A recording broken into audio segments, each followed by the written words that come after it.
Welcome to our discussion on affordable housing. We have a special guest today, Dr. Ben Carson, the Secretary of HUD. Thank you for joining us. Very nice to be here.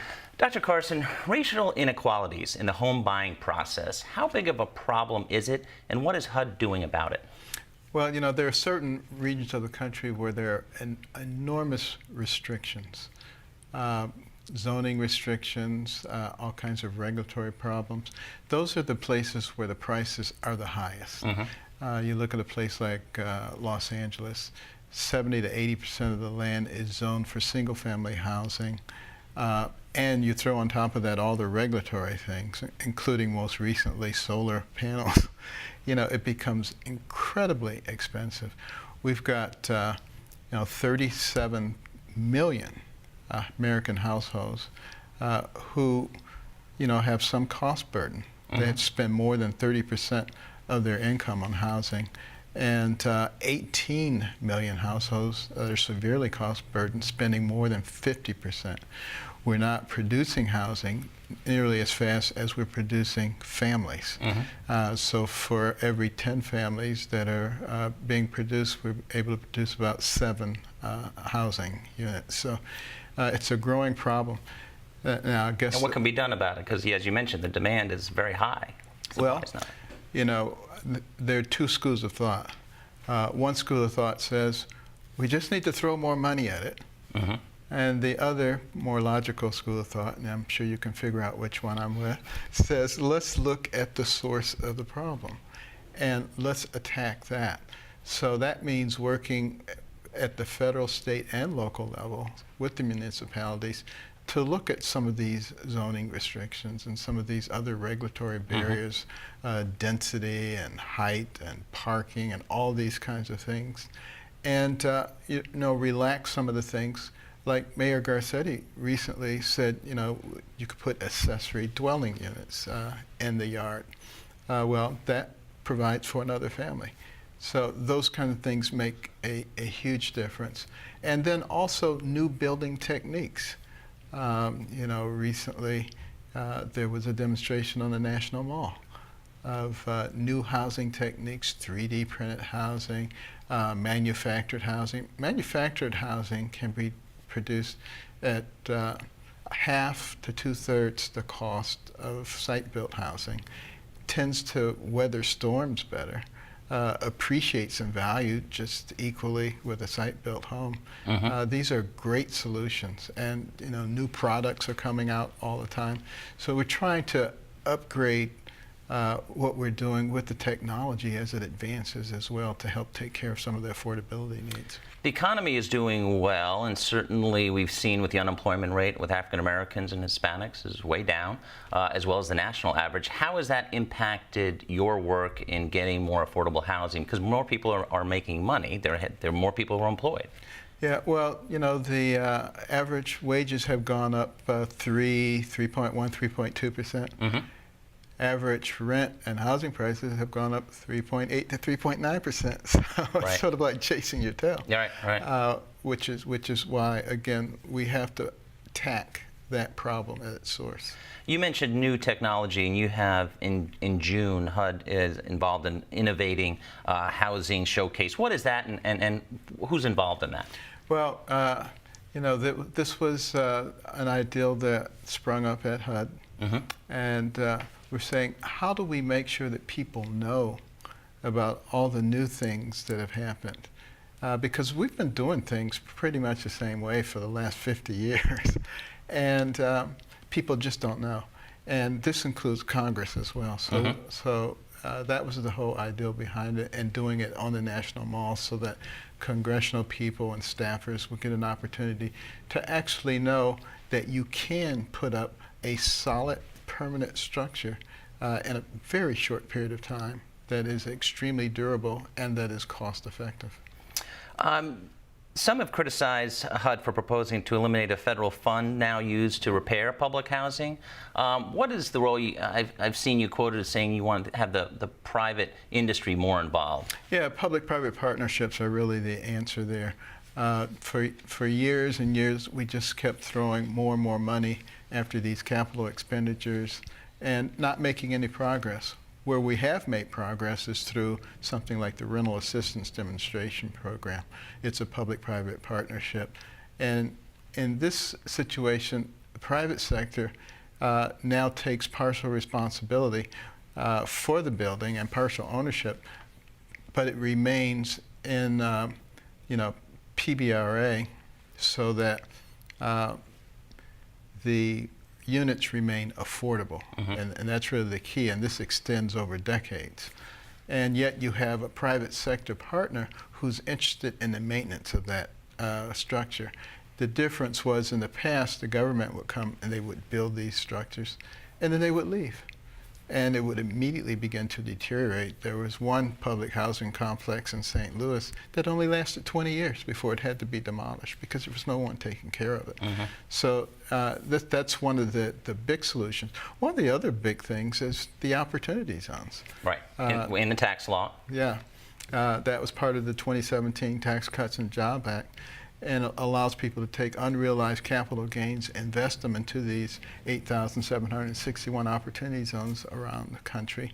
And does that help minorities specifically? It does, because if you build up the infrastructure in their area and you build up the businesses in their area and you build more affordable housing in their area, and at the same time fix Section 3, which we are in the process of doing right now, which says if you're getting HUD funding, you have an obligation to hire, train, or give contracts to the low-income people in that area. Even though it's been on the books for 50 years, people haven't used it because it's been too complex and encumbered by bureaucracy. We're fixing it so that that's not the case and incentivizing people to use it, which means that people will now be able to gain skills which will allow them to be independent. And they won't be reluctant to do it because we're also in the process of trying to remove the the barriers that kept people from wanting to climb the ladder. These perverse incentives, like if you make more money, you have to report that so your rent can go up. If you bring another income-producing person into your household, you have to report that so your rent can go up. Don't even think about getting married. Just crazy stuff. So removing that, and then providing the opportunities for people to gain the skills and climb those ladders, and providing the kinds of housing that's supportive in the process. Deregulation has been very important to this administration. You focused on it. How has deregulation at HUD helped minorities get more affordable housing?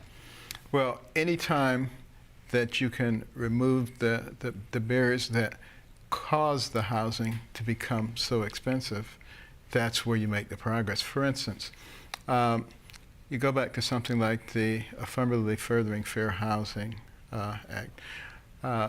The way it had been structured is that the different localities would have to fill out these very complex forms that a large number of them could not complete appropriately. But all it would do is really produce a big screen with pink and red and yellow and blue dots. And so if you move some of the red ones where the pink ones are and the blue ones over here, somehow that's going to take care of segregation.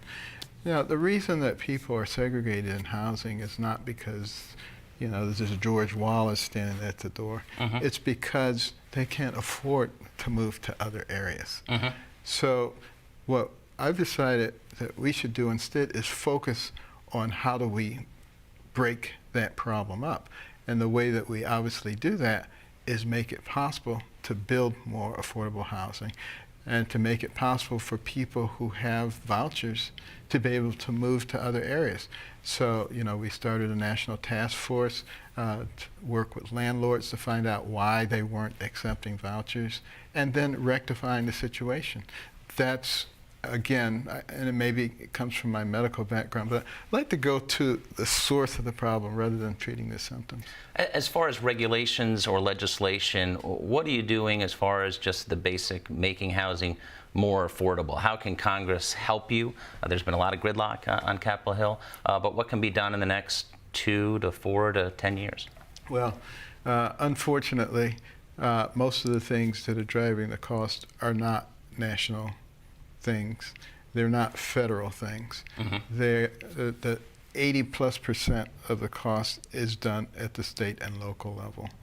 So that's why we're working with the states. That's why we're giving preference points for grants to those who are actually tackling these things, incentivizing them. That's the way we do it. Is it easier working with the states than Congress? Almost anything is easier than working with Congress.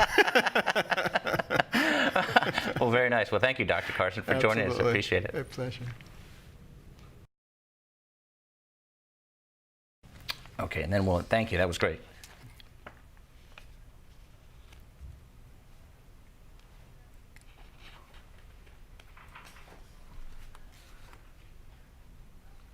Okay.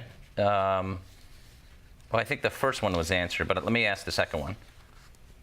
You want to just one more question on the housing? One question on gentrification. How can that be addressed, and what are you doing on that issue? It's a hot button issue. Well, first of all, for those who don't know what that is, that's, people feel that they don't want, particularly white people, quite frankly, moving into their neighborhoods and taking away, the housing opportunities for them. That's, the bottom line. I actually think you don't particularly need to worry about that if you do it the right way. You create mixed income housing, and in the places where that's been done already, it has worked beautifully. Mm-hmm. And you have. But where specifically? Like just different cities around the country? Take Eastlake, outside of Atlanta, okay. A purpose-built community. Worst crime area in the whole area.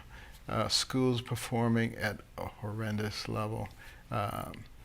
Poverty at the lowest rate. And they rebuilt that whole community, mixed income neighborhood, grocery stores, 2 charter schools. Mm-hmm.